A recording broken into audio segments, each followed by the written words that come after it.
Hello everybody, how's it going today? Glowplasma 231 here, back in day, talking about Kagurabachi, chapter number 65. This chapter is titled Enter John Wick. Oh, wait, no, it's not actually titled chapter number 65, Imitate.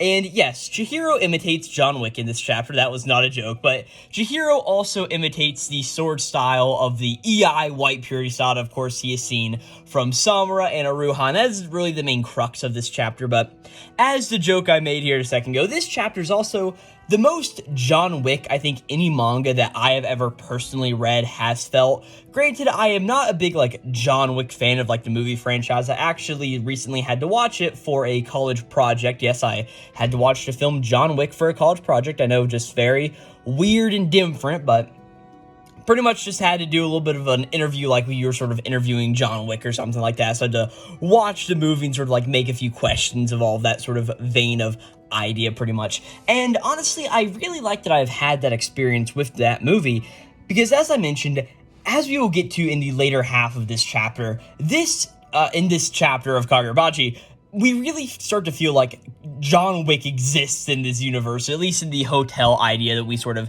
get introduced here, but we will be getting into all of that as it goes through. This great chapter of Kagurabachi we have this week, just really fun. I honestly did not expect to be wrapping up this conflict with Kuguri and Toto, as we will learn the other Hishaku's name is in this chapter, but I honestly just really like how this chapter is portrayed, and really just love all of the character development we get in this chapter. So before we just go and just start talking about the chapter in general, of course we need to talk about what happened last time in Kagurabachi.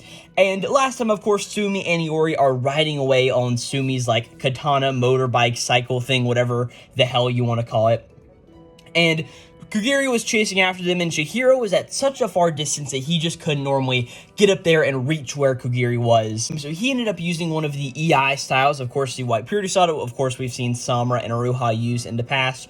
Got up to Kuguri and pretty much clashed some blades with him, and eventually Kuguri decided that fighting Chihiro would be more fun than actually doing his mission in capturing Iori, and the very end of the chapter was him pretty much just going I can't hold back anymore, and clashing swords with Chihiro, and that is where we ended off chapter number 64 of Kagurabachi. And we start off chapter number 65 in really the same exact way, with Kuguri just yelling out I can't hold back anymore, and swinging down his sword clashing him with Chihiro. And in this moment, we just see that Chihiro is ready and determined to, fight Kuguri and, make sure that Iori and Sumi get away on the motorbike. And it's this little point where we cut into Ro's perspective, as we see that he is sort of standing here right next to the paddle with Chihiro and Kuguri, and he's sort of just standing here and just thinking alright, this is good, Samura's daughter is safe for the moment, but now it's far for the rest of us, as we see that he has got a marker in his hand, of course the markers that they normally use to make the mandalas that we have seen plenty of times before, and we pretty much see that he looks over to Chihiro and just thinks hey, Chihiro, you need to buy us time. As we see that Chihiro gets this gaze from Ro and just nods his head alright, I got it, you don't have to worry about me or anything. As he gets ready, puts the katana back into the sheath and snaps it shut as he just says, okay, EI White Purity style. As Kuguri comes down, swings his blade right on to Chihiro's sheath, and Chihiro's just damn it, as he's just thinking damn it, I'm not good enough yet. It takes me way too long to build up all the kata energy in the blade, right? As we see Kuguri takes note of the stance that Chihiro is standing in and just says oh, that's no ordinary EI stance, I see. So that was the secret to your speed earlier. The White Purity style, eh? It must be from Aruha and Samura. If you would have trained with a master, you should have used that style from the very beginning, Chihiro. As Chihiro's just hey, I haven't even trained with a master. And hearing this, Kuguri's just what? No, don't lie to me. As you get a little bit of narration, it seems like this may be narration coming from Kuguri's perspective, but we are not quite 100% sure in this moment. As the narration just goes hey, the EI White Purity style is an esoteric EI technique. And as we will sort of be getting into, so it seems like the EI technique of storing up energy kata into your blade and slashing with it is a standard thing that a lot of swordsmen do in the Kagurabachi universe, sort of give them a more boost to power and speed, of course, as we learned last time, that is how Kuguri got that superhuman ability to be able to cut the bus in half that he cut up. What was it, last chapter or 2 chapters ago? I think it was chapter number 63 if I'm not mistaken, right? But the White Purity style is different type of movement and abilities that allow the user to be more sort of dynamic in this motion and range, right? As the narration just continues like, hey, the principle is quite simple, but it requires a special type of movement, and it is extremely hard to learn. Ever since it was first brought about by the swordsman Itsuko Shirakai, which we now know another name in Kagurabachi, that's pretty cool. Seiichi Samura and Yoji Aruha have been the only ones to obtain a white purity style certification. So it sort of makes sense that, like, yeah, just these two excellent swordsmen who fought in the Seitai War are the two who, got certification in this style. From there, Kuguri's just now saying something out loud to Chihiro, just like, hey, the white purity style is on the brink of extinction because no one has ever really managed to learn it. It is a legendary art, and if you haven't trained with a master, how could you possibly wield it? As we get a little bit of a special attention paid to Chihiro's eyes in this moment, as Kuguri is sort of screaming all of this down at Chihiro, right? And at this point, we cut into a 2-panel flashback from a scene that we've seen before in Kagurabachi. This is actually the scene wherever Samura, or this is the aftermath of the scene where we saw Samura showing a young Chihiro how to swing a sword. This was a flashback that we saw in, like, chapter number 50, whenever Samura was first introduced. And it was pretty much where Samura went through, Chihiro's trying to cut some straw pylons and wasn't making it all the way through. So Samura ended up showing him the way that he does it. And we see that Chihiro's gone through and now taken the sword into his own hands and gone through and made this fluid motion cutting through all 3 of the straw pylons. And Samura's like, whoa, wow, Chihiro, you only saw me do it once, right? As we see for Shiba in the sort of background, just says like, yeah, Chihiro's inherited the Rokuhira eye. I bet he'd pick up on your technique fast, Samura, right? And now we go into just more general narration as we just say like, hey, a master swordsmith can gauge a steel's changing temperature and composition solely by sight while molding it into a sword. Kudashige Rokuhira was the epitome of that. The power of the Danseki, the raw material of the enchanted blades, is fundamentally toxic, and the reason he could stabilize it was due to his ability to observe the minute properties of the stone. Purely by sight, he could draw out the Danseki's stabilizing properties. As, we just see a few images here, mainly of course, Sojo and Tenri, whenever they were trying to use the Danseki and sort of absorb it into their bodies to get these special powers like the Enchanted Blades. We see that they both blew up in those moments because, like, of course, it is fundamentally toxic to them. And we also get this same note of Chihiro watching both Aruha and Samura using those sword styles. As the narration continues, those unique powers of observation can also find life in battle. As we cut back to the battle between Kuguri and Chihiro in this moment, as we just see that Kuguri's just like, wow, impossible, purely by imitation, the white purity style, as we see that they're still clashing blades, and eventually Ro yells over like, hey Chihiro, over here, as we see that he has completed the mandala on the ground in front of him. Kuguri sort of catches wind of this, is like, what, huh, what's going on? As we then see that a cloud of smoke sort of appears from around Kuguri, as we see that both Chihiro and Ro have simply disappeared. And Kuguri is sort of just standing here just like, no way, like, we were just getting started, as he sort of like arches his back over and just yells out to the sky the whole thing of like, we're just getting started, as we just see the sort of the cityscape where he's just standing in this moment. We didn't see that Kuguri moves over to where his partner Toto is, as we learn her name here in this moment, in the flipped over taxi cab car that she was sort of just laying down in. Kuguri just walks up, just is like, hey, Toto, are you alive? And she's like, no, I'm dead, right? It has a little bit of a funny thing there. Kuguri's then just like, hey, Samura's daughter escaped, and she's like, no, like, what are you talking about, right?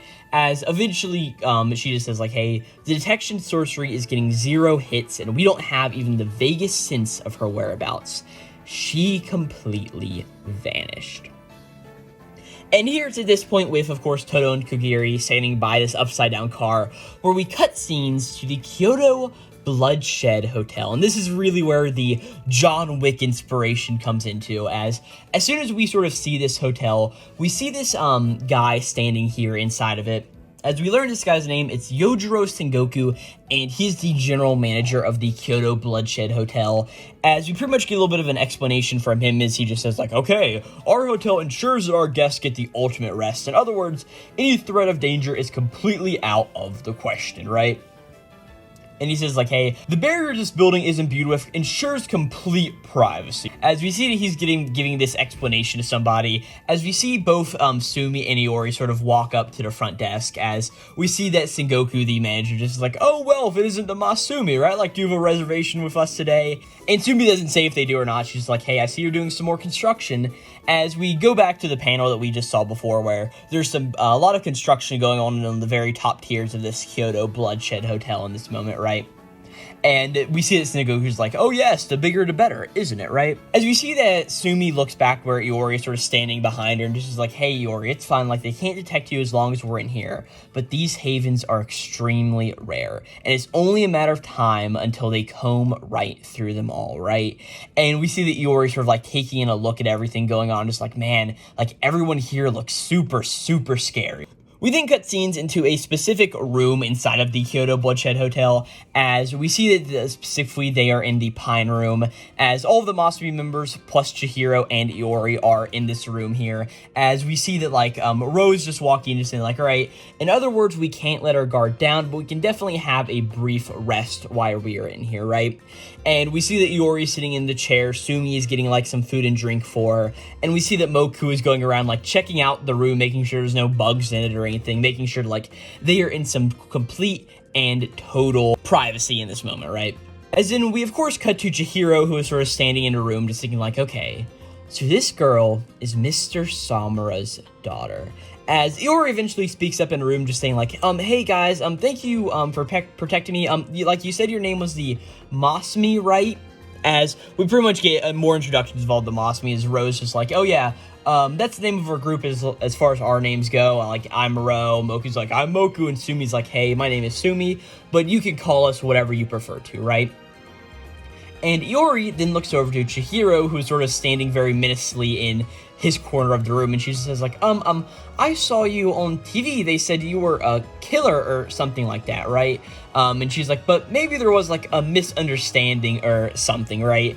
As we see that Ro sits down and flops on a couch, as he just says like, oh yeah, you're talking about the Kabuki show incident, aren't you? Like, yeah, it is definitely a massive misunderstanding. Like, hey, Chihiro is like you, he's the kind of person who puts others first, right? And she's like, oh, then, but Chihiro cuts Iori off in this moment and just is like, no, there's no misunderstanding, I'm not like you, I am a killer. As Rose sort of just like gets up like, hey dude, like she was warming up to you, Chihiro, like what are you getting on about? And we see that Moku comes up behind Chihiro and sort of like tries to give him a little bit of like an elbow massage, just like, or a shoulder massage, making sure to like loosening him up a little bit in this way, right? And Iori has like a really funny blank expression looking at all of this. But Chihiro just continues saying like, hey, but in spite of that, no, because of that, I will ensure your safety, right? As we see that Iori is just sort of looking at this, and we get a little bit of a mini flashback in this moment, about a page long, as we see that Ro is telling Chihiro something out in the hall, as he's just like, hey, our first priority is her safety. And we then cut to the flashback like, hey, she's starting to remember Mr. Samura very slowly but surely, right? And Chihira's like, hey, well, subconsciously she has a like extremely strong bond with him. I mean, like, they are father and daughter, and he's like so strong that she's starting to break even the seal with no clues at all, right? And Rose just like, hey, that loosening of the seal is what allowed the Hishaku to end up detecting her in the first place, and like, hey, we can't mention Mr. Samura in front of her presence, or it could prompt her to remember even more, right? And like, hey, it'll take a bit of time, but we as the Masumi are preparing a stronger seal, and like, hey, this time we will make sure that she forgets Mr. Samura completely, right? And he's like, hey, what's with that, like, expression, Chihiro? And we see that, like, Chihiro's giving this very doubtful face as Ro just says this, and we see that he's very silent, as Ro just continues saying, like, hey, when we took on this mission to begin with, Mr. Samura said, as we get a little bit of, like, things from Samura, like, hey, that child has never been tainted by war. She's better off forgetting that her father is a killer, right? As we pretty much just see that Chihiro then just asks, like, hey, how long will the seal take to prepare then? And it's at this point where we cut back into the regular timeline in the room currently, right? As we see that Rose just says, like, hey, in 24 hours, you'll go back to your regular life. As, of course, we sort of understand, like, hey, this heal is going to take about a day, 24 hours to fully complete in this moment, right? As Ro just says, like, hey, we're really sorry to put you through all of this, so you don't have to deal with those maniacs coming after you again, right? And Iori's just like, huh? Like, and that's it? Like, that's all you have to tell me? As she starts to remember, of course, what Rose said before, of like, hey, we will explain the rest later, right? And Iori even says this, like, hey, like, what do you mean? Like, you're not going to tell me anything? Like, you said you were going to explain it all to me. Like, who are those people and why are they after me? And we also remember that Iori is thinking about what Kuguri said, like, hey, I'm looking for a Samura. What class is she in? And Iori's just thinking, like, Samura, like, who is this Samura?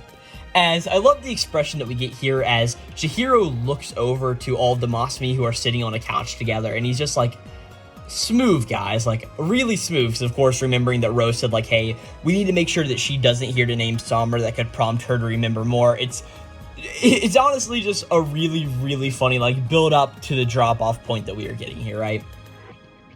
And Iori's just like, hey, please tell me, I just can't go back to my normal life like this. Like, I keep feeling that I'm forgetting something, like, really, really important. And she's like, hey, you won't tell me anything, will you? And eventually Rose just, like, speaks up and just says, like, hey, here's the deal. We manipulated your memories, but somehow your body is currently trying to recover them. And Iori's like, what do you mean, like, memories? Like, I keep having the same dream. Like, are you saying that's just, like, a deep regressed memory? Like, who on earth? And Rose's like, hey, I can't tell you. That seal is what is keeping you safe. If we tell you more, all sorts of evil forces will be trying to come after you, and you'll never be able to go back to school again. You'll never be safe again either. And those memories aren't necessarily happy ones at the same time. Tomorrow, all of this discomfort will just go away, so just for now, try to relax. And Iori's like, what do you mean? Like, I'm better off forgetting. And she's like, I just have this memory, like, someone was holding my hand. As we, of course, get more of this image where we see a younger Samura holding a very young Iori's hand in this moment. As we see that Chihiro's eyes are, like, starting to go really wide. As he just starts to think, like, what if I never lived with my dad? Maybe I could have gone to school. Maybe I wouldn't be putting my life on the line like I am now. And hey, maybe I wouldn't be covered in all of these wounds. But even so, I wouldn't trade that time for anything. As we just get an image of course, the goldfish bowl with Chihiro and his father Kunishige both sitting in it and all of the goldfish swimming around them. It's this visual that we have definitely seen a good amount of times here in Kagurabachi. As Chihiro just is like, hey, Commander, if the seal gets broken at this point, as long as we're in this hotel, the Hoshaku can't detect her, isn't that correct? And Rose's like, well, I mean, you're technically correct, but like, hey, Chihiro, what are you getting at, right? And Chihiro's like, hey, well, either way, if we're here at the hotel until tomorrow when the new seal is ready, why not just tell her everything in this moment? And Rose's like, no, what are you talking about? And Chihiro just says, like, hey, she can decide for herself whether or not she's better off or not forgetting all of these memories, right? And Chihiro sort of just leans down in front of Iori and just is like, hey, Iori, I'm going to tell you everything I know about Seichi Samura, the person in your faint memories. In 24 hours when the new seal is ready, if you want to forget it, you definitely can. After you know everything, you can decide whether or not you want to go back to your class. Right? Pretty much just saying like, hey, here's the deal, here's what's going on. And we even get the image of a clock in the room. As we see from what it seems like, it is about 11:10 right now. So it seems like pretty much at 12 o'clock tomorrow, at noon tomorrow, is whenever this seal is going to be completed, and Iori will pretty much have this day to make her decision in this moment, which also makes sense for the general timeline. If like Iori went to school at like 9 or 10 or something, was going through a few of her classes, and then Kuguri jumped up into window and all of this random stuff has happened. Like, we also don't know like how long the motorcycle ride was from the school to the Bloodshed Hotel. We really don't have a lot of this understanding in the moment, right? But we see Rose just thinking like, well, but what if she ends up refusing the seal to begin with? Like, the Shaku and the Kabunabi will be coming after her non-stop, right? As we see Chihiro also thinking in this moment like, hey, if I master the art of the sword, I'll get closer to Inten's true realm. I'll master the EI White Purity style within 24 hours. As he sort of just like thinks this and also says out loud, hey, like I said, whatever you decide, I will ensure your safety. And that is where we end off this chapter of Kagurabachi. I really like a lot of the ideas that are getting brought up in this chapter. Of course, the Kyoto Bloodshed Hotel is very similar to the Hitman Hotel in John Wick. Again, I'm not a big, massive movie buff on that franchise. I don't remember all of the, like, detailed names and all of the stuff that was said. I give something like the Covenant or something. I don't quite remember, but it's really, it reminds me of that same fact of, like, this hotel where you can go to pretty much be safe in this whole time of need. It looks like they are also building more of it, so we may be able to see a few of these hotels all across Japan as we go through more of the Kagurabachi story. Really, really cool stuff there. Also, let me mute Discord, that would be helpful. But also, we just see a bunch of stuff with Iori here in this moment. And I really like how she's like, hey, you guys told me you guys were going to be telling me all of this information, but you're just, like, not doing it. And we understand why Ro's doing it, because he wants to make sure that she's protected till the very end, sort of do what Samura originally asked them to do and, like, finish the job. And I also just really like how Chihiro thinks about all of this, just saying, like, hey, why don't we just tell her? I mean, if she wants to go back to her regular life, she can. And if she doesn't, then I will make sure I am there. I'm going to train in the art of the EI White Purity style to ensure that I can protect her with everything going on here. A really, really nice build-up, and honestly, just a really good chapter of Kagurabachi. I really don't have too much else to say about it besides just, like, good, like, build-up to the execution of everything that's going on here. And hey, we have 24 hours for Chihiro not only to learn a lot more about the EI White Purity style, but also for the Masumi to make this brand new seal to put on Iori if she chooses to or not. So, honestly, really, really good chapter of Kagurabachi, and I definitely did enjoy it. But for that, thank you guys all very much for watching this video on Kagurabachi chapter number 65. Again, this chapter was titled Imitate. If you did enjoy it, I've got to do plenty of other anime and manga related content on the channel, along with I've got an entire playlist of other Kagurabachi chapter reviews. I've done this like a good number of times. I can't tell you how many at this point, but I've done plenty of these, so that playlist is going to be listed down in the description box down below, along on the end card of this video. And also just like go check on the channel and you can check out all my other anime and manga related content there. But yeah, all of that said, I really don't have anything else to say. And hey, thank you guys again for watching this video. I'll be back next time with Kagurabachi chapter number 66. And yeah, I'll catch you guys next time. This will be Glowplasma 231 signing out.